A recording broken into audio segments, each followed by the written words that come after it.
Hi, I'm Annemarie with Speak Confident English, and welcome to your Confident English Wednesday lesson. A few weeks ago, I shared a lesson with you on how to give bad news in English politely. For example, this could be telling your best friend that you can't go to her birthday party, or telling your boss that you are going to be over budget on a project. In that lesson, I had a fantastic comment and question from someone in the Confident English community. And this person said, I struggle with giving poor job performance evaluations. I took your advice listed here in giving bad news. And then this person said, I'm also interested in how to give direction or advice in a professional way with people who are very negative about receiving advice from you or from anyone. That is a great question. And the answer today, of course, is useful for effectively giving job performance evaluations, especially if you have to talk about poor job performance or provide some criticism. But it's also useful anytime that you need to give some kind of negative feedback or criticism to a friend, a coworker, or even someone in your family. For example, maybe a friend of yours is making a really bad decision and you want to say something, you want to make sure your friend doesn't make a mistake. You might need to offer some feedback or criticism, but you want to do it in a polite and effective way. Or maybe you have a problem with a coworker. You're working on the same project or team and you're really unhappy about something. So you need to offer some feedback, but you want to do it in a solution-oriented or solution-focused way. And the best part about today's lesson is we're going to use a sandwich, or the idea of a sandwich, to help us do that.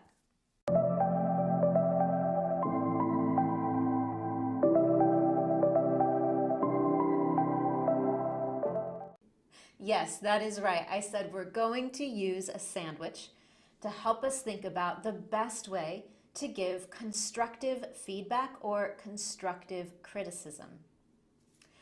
With the word constructive, I mean you are offering feedback or criticism to help someone.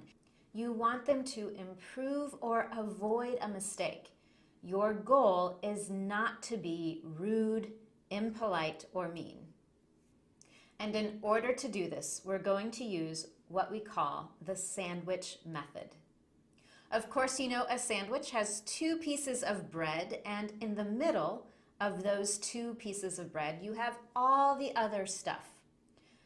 For this method, you are going to imagine that the two pieces of bread are positive feedback, compliments, praise, a focus on what somebody is doing really well. In between the two positive areas of focus, you're going to offer your constructive feedback. The reason we start and end with a focus on the positive when we want to offer solution-oriented feedback is you want the person to know you are on their team, you are on their side, you want to help them, and your goal is for them to improve or avoid a mistake. Now, of course, we're going to look at this together and look at some sentence starters and language you can use in English to help you do each step. But let's start with an example.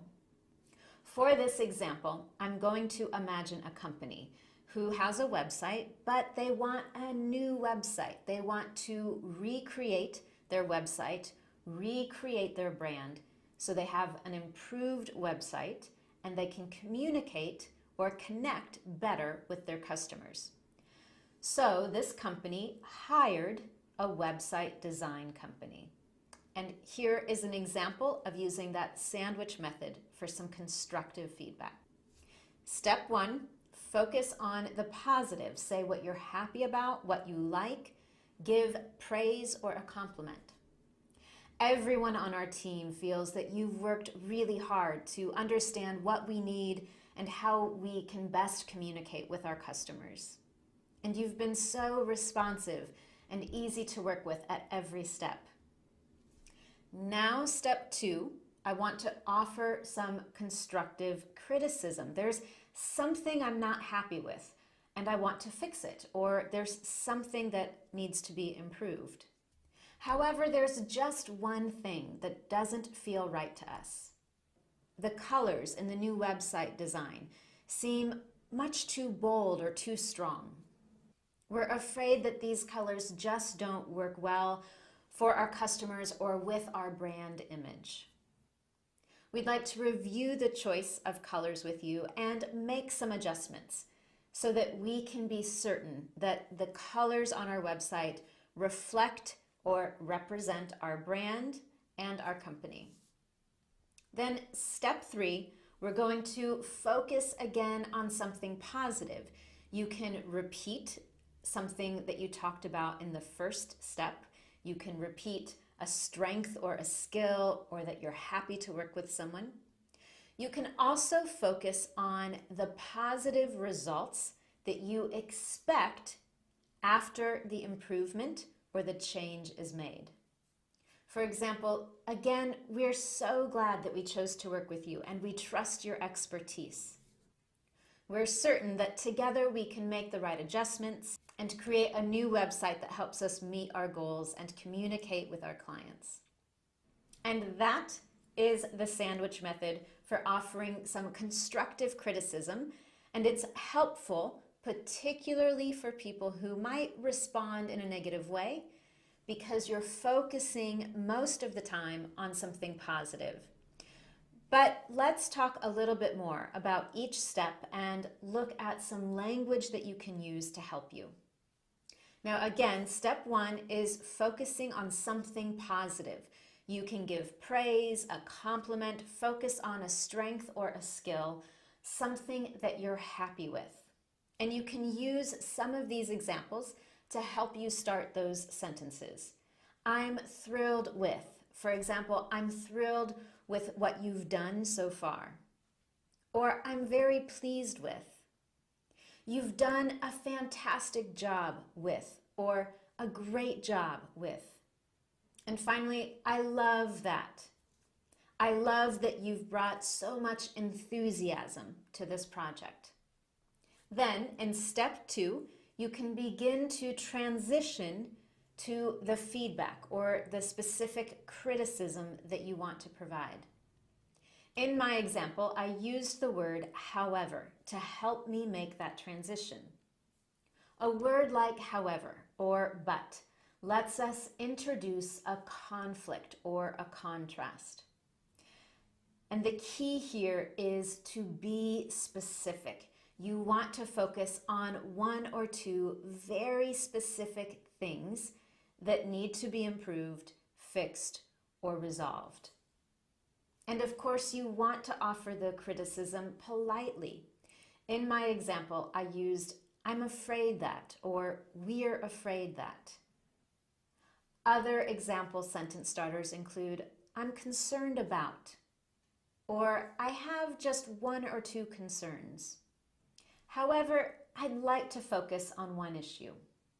And then whenever you can, you want to offer a recommendation for how to make the improvement.